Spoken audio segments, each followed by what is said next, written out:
recebendo o advogado do Partido dos Trabalhadores, o Arthur Antunes Pereira, para falar sobre essa situação envolvendo o processo que tem causado aí bastante polêmica na cidade de Brusque, o afastamento, né?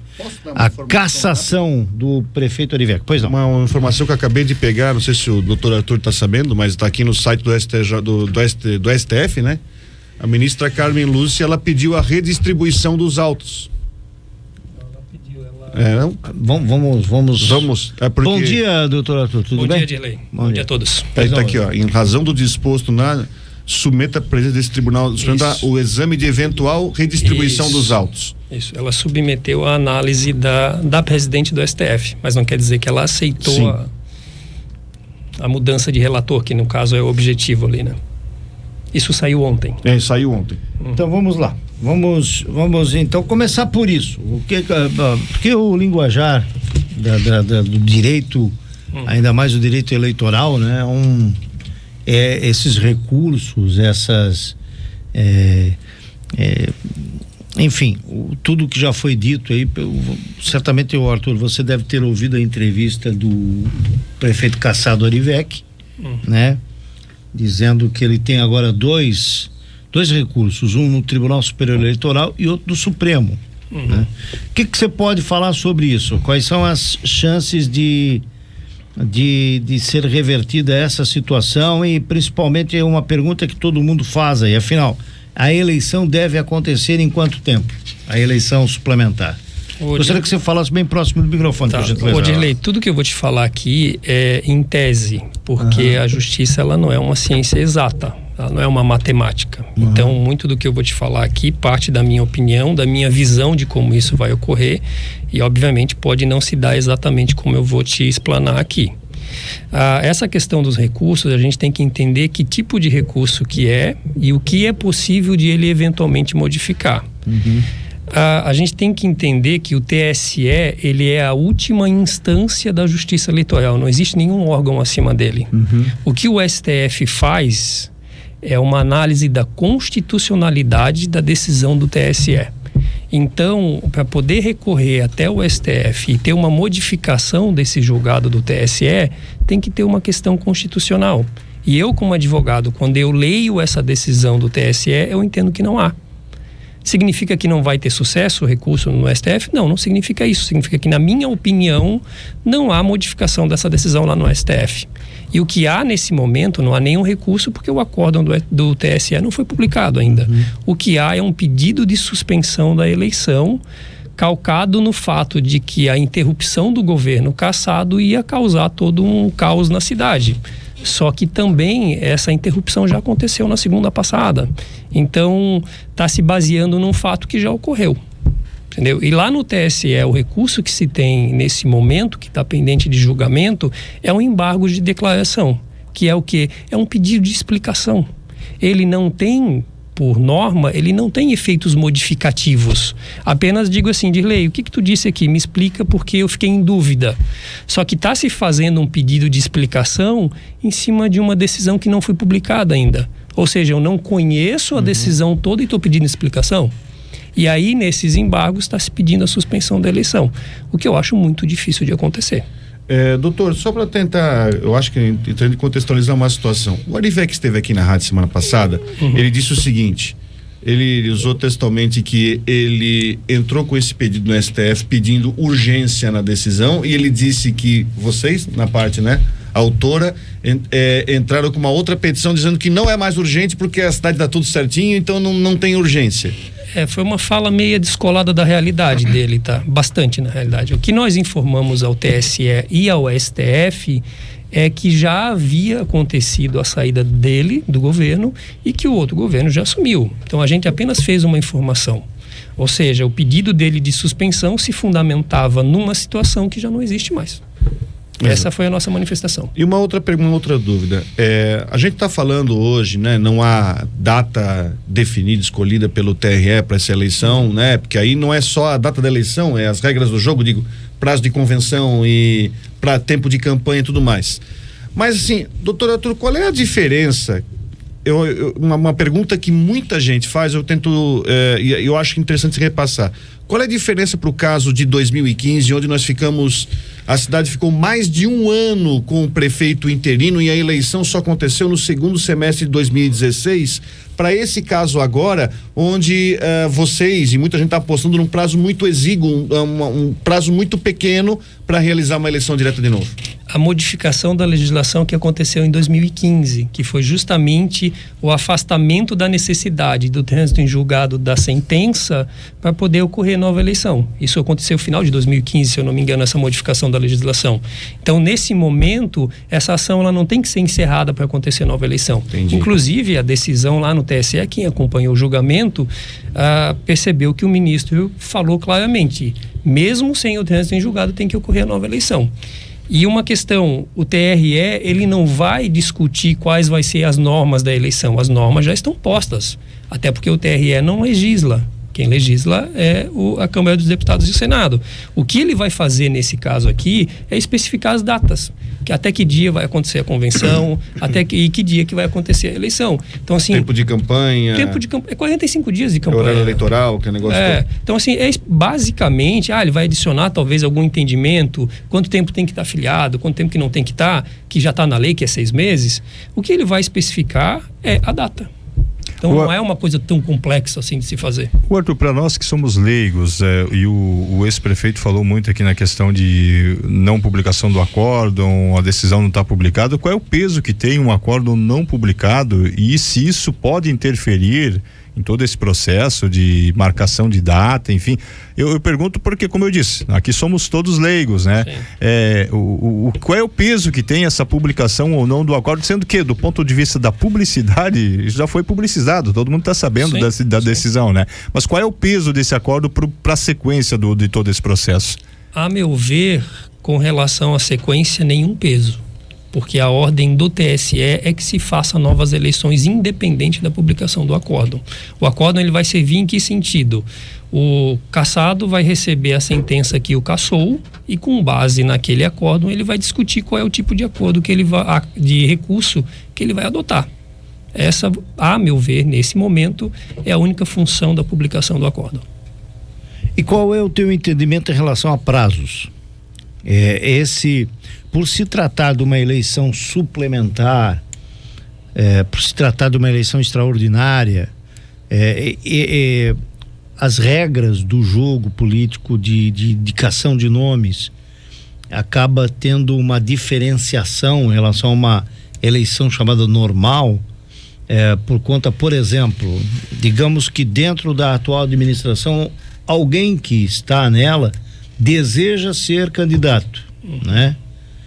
A questão da própria filiação também, a troca de partido, enfim, na tua visão e baseado também em outras eleições aí que nós já tivemos no passado, agora recentemente teve uma numa cidade do interior aqui de Santa Catarina, Chavantina, né? Isso. Que tipo de rito, que tipo de se obedece, que tipo de regra para uma eleição dessa? Eu acho que mais relevante é a questão da filiação, que o candidato que for eventualmente concorrer, ele tem que pelo menos estar há 6 meses nesse partido, ou seja, ele não pode ter mudado de partido ou não estar afiliado ao partido. Então são 6 meses a partir da data da eleição. Como a gente não tem a data da eleição definida, a gente não consegue calcular esses 6 meses nesse momento. Acho que talvez tu tentasse citar a questão da desincompatibilização. E isso, em eleições como essa, ela é um dia após a convenção. Então eu vou fazer um chute matemático de datas aqui para tentar explicar. Digamos que no começo de junho o TRE coloque a data da eleição para o dia 15 de agosto. Vão ser basicamente lá uns 90 dias a partir do dia 15 de maio. Eu fiz uma conta mais ou menos por cima aqui. No dia, vamos dizer que aconteça dia 15 de... Não, no começo de julho aconteça a convenção. Aconteceu dia 5 de julho. No dia 6, essa pessoa tem que se desligar do cargo público que eventualmente ela ocupe. Então, é um dia após a eleição. Essa é uma diferença que tem com relação à eleição normal. Porque a eleição normal, esse desligamento, ele acontece inclusive antes da convenção. Se for o vereador, tem que desligar? Eu entendo que sim. Tá? O prefeito não, se for o prefeito aí não precisa desligar. Essas regras, elas são muito, na verdade não é a primeira eleição suplementar que nós temos, né? Isso deveria estar mais claro, né? Porque, vamos pegar um exemplo de nós aqui, acho que com exceção do Dirley, nenhum de nós aqui tem filiação partidária. Sim. Né? Mas eu, na qualidade de jornalista, alguém que está no meio de comunicação, a lei diz que eu tenho que me afastar 90 dias. Sim. Mas eu digo o seguinte, se 90 dias eu tenho que me afastar. Se eu quiser ser candidato, eu teria que estar afastado em 90 julho, dias. Uma eleição em outubro. Aí como é que funciona a regra para mim, que sou jornalista, que quero participar de uma eleição nessa situação extraordinária? Como é que funcionaria? Eu entendo que nesse teu também caso, entraria nesse caso do... Eu entendo que sim. É. Porque obviamente tu não tem como saber que vai ter a eleição, exato. Não tem como se afastar a tempo. Então eu entendo que entra nessa questão extraordinária aí também. Essas questões, talvez o TRE no edital, no despacho que ele vai publicar, ele vai especificar isso melhor, mas vai seguir essa lógica. E até eu acho que a pergunta do Damota, ela iria para o viés da filiação. É a filiação. Vamos considerar que o Rodrigo Santos queria, eu tenho interesse em ser candidato a prefeito nessa eleição, mas eu não tenho filiação partidária. Sim. E aí, eu posso me filiar hoje e ser candidato daqui entende? A regra, ela é clara numa situação normal, mas o que eu quero chamar a atenção, que talvez aí é o legislativo que tem que fazer essa mudança, é já prever isso para uma eleição suplementar, entendeu? Deixar bem claro, né? Essa questão da filiação, sim, é complicado. Sim, porque, tem uma eleição, eu conheço pessoas que têm interesse em disputar a eleição por executivo, inclusive, e só que numa eleição para frente, daqui a um ano, e se a pessoa não tiver filiada num partido político 6 meses antes, ela não pode, mas essa é uma eleição atípica, entendeu? Então essas regras que eu penso que tem que ser bem claras, né? E que precisa mudar, né? É que nós não temos uma legislação detalhista voltada à eleição suplementar. Sim. Então talvez seja o caso de o legislativo... O legislador deveria já providenciar isso. Isso, porque obviamente que nem o Rodrigo falou, é uma situação excepcional, entendeu? Agora, sobre aquela questão que até interessante esclarecer, porque surgem várias possibilidades, né? Havia uma situação que se diz que, por exemplo, o Paulo Essel não poderia concorrer na eleição porque mas aí foi a questão que foi o partido que ingressou com a ação, é isso? Acho interessante explicar isso. O entendimento da justiça, nesse caso, ele está sendo deturpado por algumas pessoas que estão dizendo que o Paulo não pode ser candidato. Uma porque se fala que quem deu causa à anulação dos votos é que não pode participar. O Paulo não deu causa, o PT não deu causa. Quem deu causa é quem está respondendo à ação, que eventualmente incorreu numa conduta vedada e causou a anulação dos votos. Então, não cabe aqui tentar impedir nem que o Paulo nem que o PT participe das eleições. E mesmo se fosse o caso, o Paulo não é autor da ação. Em nenhum momento foi. São partidos e que têm legitimidade para poder fazer esse tipo de ação. Então, é uma viagem monumental quem fez esse tipo de análise. No dia aqui da entrevista, quero voltar agora à entrevista do prefeito Kassab Arivec, ele mostrou aqui no ar pra gente algumas situações que estavam no processo de cassação. Por exemplo, a ilustração de imagens de que ele, Arivec e a sua chapa teria utilizado, por exemplo, o avião do empresário Luciano Hang, que teria usado um caminhão-baú, uma carreta do empresário Luciano Hang, que isso estaria no processo, isso foi lido na decisão do ministro Alexandre de Moraes, né? Vocês que fizeram, você certamente foi o autor aí junto com demais advogados aí do Partido dos Trabalhadores em Brusque, dessa junta de documentos ou de provas. O que você pode dizer sobre isso? Eu vou te dizer, Dilei, que o relato dele não corresponde em nada com a realidade. Inclusive, eu acho que é uma tentativa de jogar um senso de injustiça na cabeça da população, tá? Porque na realidade, até estou com as imagens aqui, se vocês quiserem dar uma lida depois, vocês podem ler. O nosso pedido aqui, ele é totalmente baseado no uso da Avan, a marca Avan. Todos nós aqui, nós somos da cidade aqui, a gente conhece. Vocês sabem que a Avan passou décadas investindo pesado em publicidade. Tu assistia um amistoso da seleção lá na Globo, tinha as placas da Avan pelo estado. E aí a gente sabe que aquilo lá custa milhões. Então é um investimento pesado, maciço em massificar o nome da Avan, a marca, e tornar ela valiosa. E de fato a gente sabe que ela se tornou valiosa. No nosso país, quem é que não conhece a Avan? Todo mundo conhece. E aí, de repente, depois desse investimento pesado por mais de uma década, eu pego essa marca e vinculo a um determinado candidato. Será que isso não tem o potencial de influenciar numa eleição? É óbvio que tem, gente. E foi o que aconteceu aqui. Quando a gente falou do caminhão na ação, a gente não falou do uso do caminhão. A gente falou porque o seu Luciano fez um vídeo deixando ao fundo o caminhão da Havan com a logo da Havan. Fazendo, mesmo que talvez dissimuladamente naquele momento, fazendo uma associação do candidato dele com a marca da Havan. A mesma coisa o avião. Ninguém, basta ver, está ali a petição, o relato nosso, em nenhum momento se diz que o avião ou que o caminhão foi utilizado. O que se diz que foi utilizado foi a marca Havan. O institucional, digamos assim. O institucional. E, gente, a gente não pode ser ingênuo de dizer que a utilização da marca da Havan, que aqui na nossa cidade, a Havan, a sede dela é aqui. As pessoas aqui da nossa cidade, todo mundo vê a Havan como um case de sucesso gigante. E aí tu vincula isso ao candidato e a gente vai dizer que isso não tem um efeito na eleição. Aqui na nossa cidade, todo mundo sabe que teve. E foi isso que a gente apontou ao TSE e foi isso que o TSE reconheceu.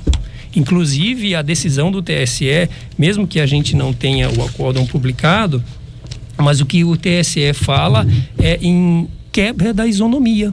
Não houve condições iguais de participação entre os candidatos. E a gente sabe que não teve. Então, assim, essa fala de que estão alegando que eu usei o caminhão. Não, isso nunca houve. A questão do avião também não. O que houve foi o uso da marca. Porque a marca, Dirley, ela tem um valor. Sabe, hoje eu tenho uma lojinha, eu vou vender o ponto. O que eu estou vendendo? Estou vendendo a marca. E a minha marca pode valer 50 mil, como pode valer 500 milhões. Quanto vale a marca Havan hoje? Eu não sei. Olha, foi até citado aqui, vamos ser bem transparentes na nossa... O Damota até citou esse exemplo. O Damota, por exemplo, trouxe o exemplo da cantora Anitta, Sim. que recentemente fez campanha pro candidato vencedor, o Luiz Inácio Lula da Silva, né? Não seria a mesma coisa? O fato de, apesar de serem setores diferenciados, uma trata do entretenimento, a Anitta é uma... Eu não estou entrando no mérito, eu estou fazendo um exemplo aqui, inclusive foi fala do Valdomiro da Mota, certo, da Mota? Sim, sim. O presidente eleito Lula utilizou-se, ou as pessoas do entorno dele utilizaram-se de figuras públicas do meio artístico que pediram voto para o presidente da República, né? Não é a mesma coisa você jogar a figura de uma pessoa pública como a Anitta, que é uma mulher de sucesso naquilo que ela faz, de um Luciano Hang, que é um homem de sucesso naquilo que ele faz. Não é a mesma coisa? Exatamente a mesma coisa.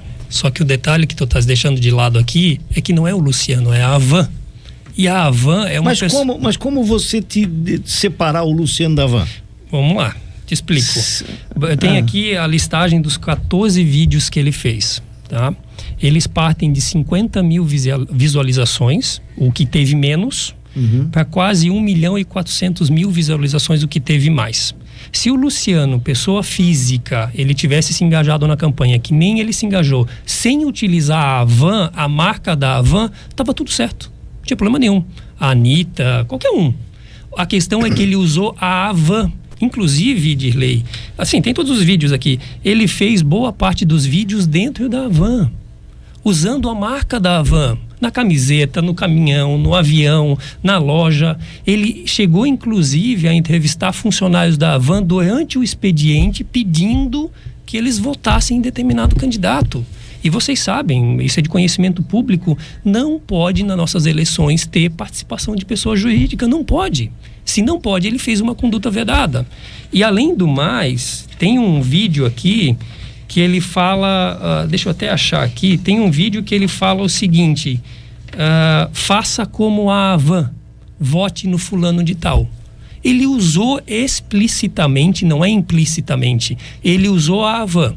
Então, sendo bem sintético, se fosse o Luciano fazendo campanha, estava tudo certo. Agora ele usou a Havan e não pode. A legislação ela é bem explícita. A partir do momento que houve essa...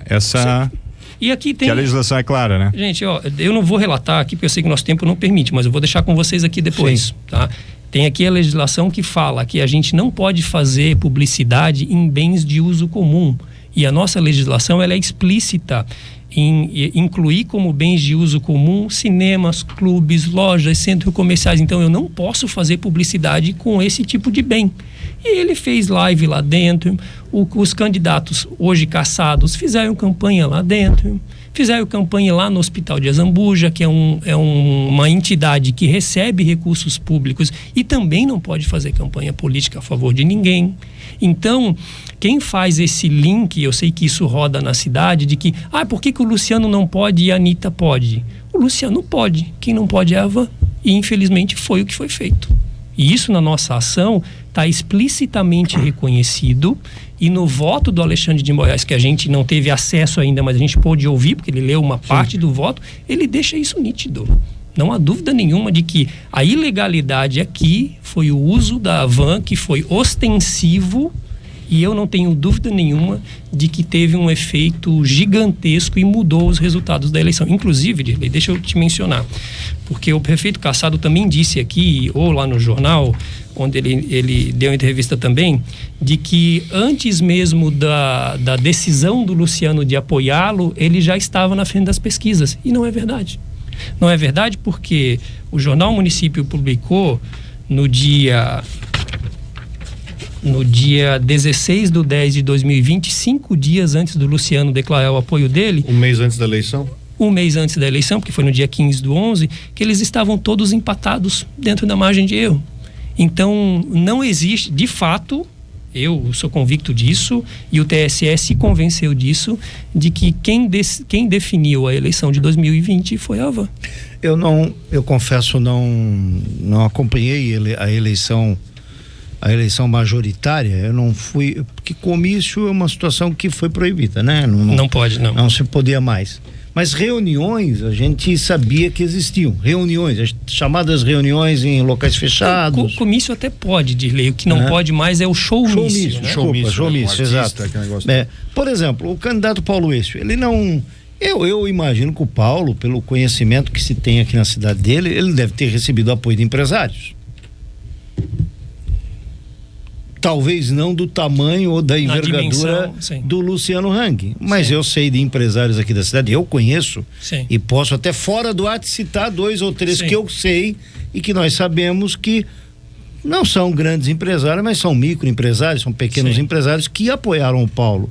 Nesse aspecto, não existe também resguardando-se as proporções, também o poder econômico influenciando. Eu estou citando o Paulo aqui porque o Paulo foi o candidato do Partido dos Trabalhadores, e o Partido dos Trabalhadores foi quem entrou com a ação. Mas, Dirley, tu citou o termo correto, que é proporção.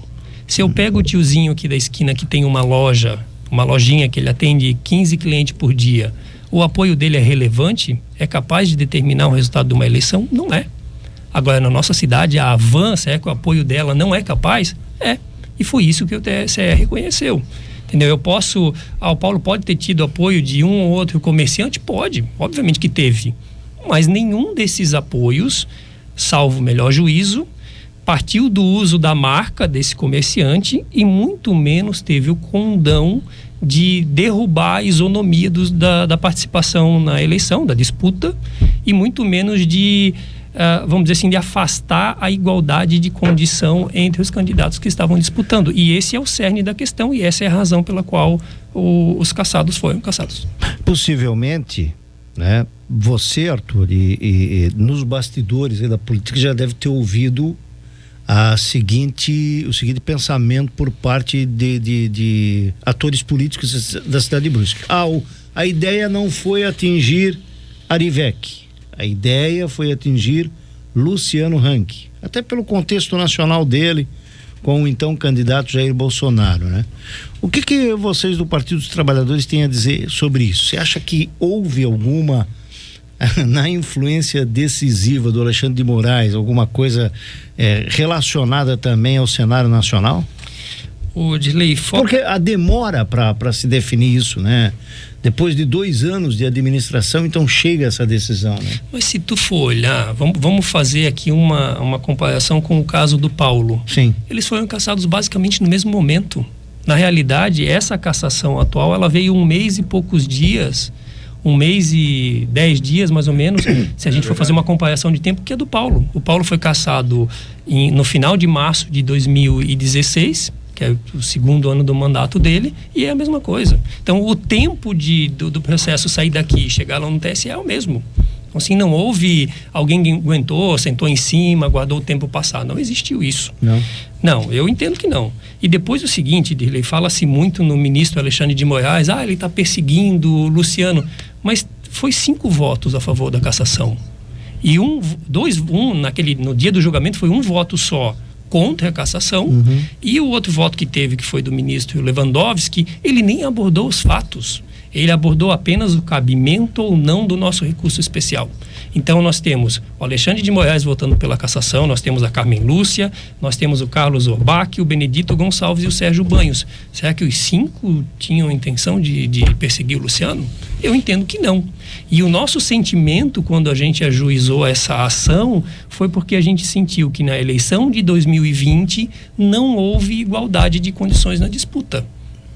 Esse foi o nosso sentimento. E pela decisão do TSE, eu entendo que esse nosso sentimento ele foi captado pelo TSE, que reconheceu que não houve. O interessante é que um pequeno comentário sobre isso, o interessante é que essa percepção foi feita pelo TSE e não pelo juiz eleitoral aqui de Brusque, nem pelo TRE.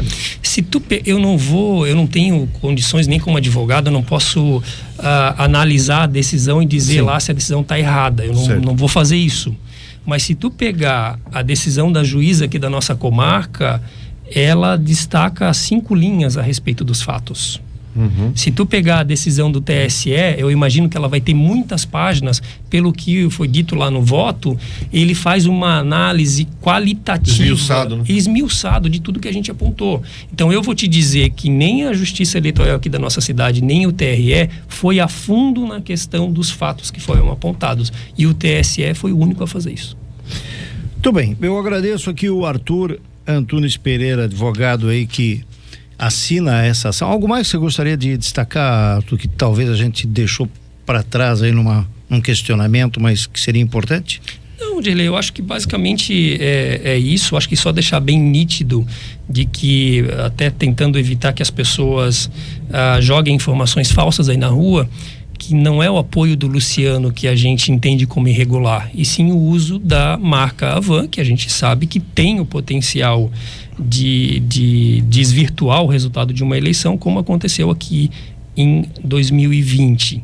Também, Dirley, só destacar, as pessoas estavam falando muito que o PT foi o único que continuou na ação. Certo. E não é verdade. A gente tem o Partido Verde, que continuou nessa ação até o final, e nós temos o PSB, que também continuou nessa ação até o final. O único partido que saiu da ação depois do TRE foi o Podemos. Então, não é verdade que o PT ficou sozinho ou que o PT quis fazer isso. O PT simplesmente se sentiu injustiçado na eleição de 2020, porque não houve igualdade de disputa, e eu concordo com esse sentimento, e o TSE também concordou, tanto que determinou a cassação dos mandatos. Arthur, muitíssimo obrigado. Que isso, estou à disposição, Dirley, toda vida que precisar, eu estou à disposição.